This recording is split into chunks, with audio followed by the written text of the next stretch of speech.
It's one of the great sports narratives. A player suffers a serious injury mid-game, one that would debilitate most humans, then returns to not only keep playing, but play well. Ronnie Lott played in a 1985 playoff game with a crushed finger that eventually had to be amputated. Michael Jordan scored 38 points with the flu in Game 5 of the 1997 Finals. Kirk Gibson hits his walk-off home run in the World Series with two bad knees. Here at Allen Park, we have our own legend, Marc Egland. Marc was a senior safety for the Jags who lost his battle with cancer in 1971. Coach Bellis, the defensive coordinator at the time, recalls, he gave everything he had, even with all the pain. He was the most serious, dedicated, and courageous player I have ever coached. Marc was named to the All-Suburban 8 for his play at safety and was without a doubt the best safety in the league.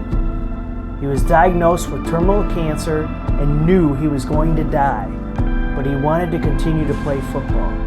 Marc was able to continue playing until mid-season, intercepting 6 passes in the process. Oftentimes, Marc would end up leaving the field to go to the locker room for oxygen, to then come back out and play through all the pain. Midway through the season, he was placed to the hospital.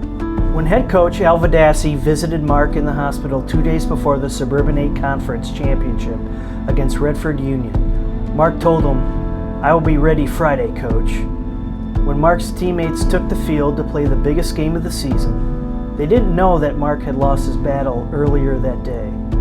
Although Coach Bellis had learned of his passing, he decided not to tell the team or Coach Vadassi.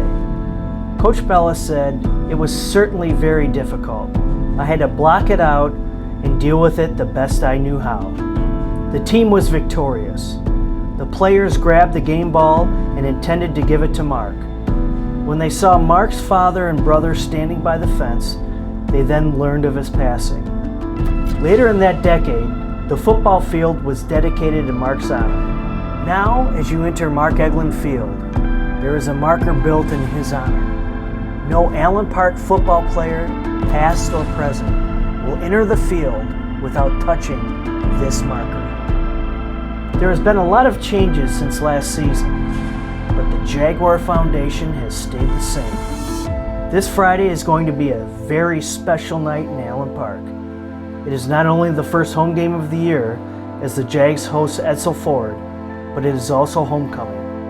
We invite you to bring the family out to see the upgraded Marc Egland Field, where game day heroes are made and legends never die. Go Jags! The whole city is going to be here tonight, alright? The whole city is going to be here. We're going to put a show on for everyone tonight, alright? Do your job. Kill the man in front of you. We do 1-11 tonight, man. We do 1-11.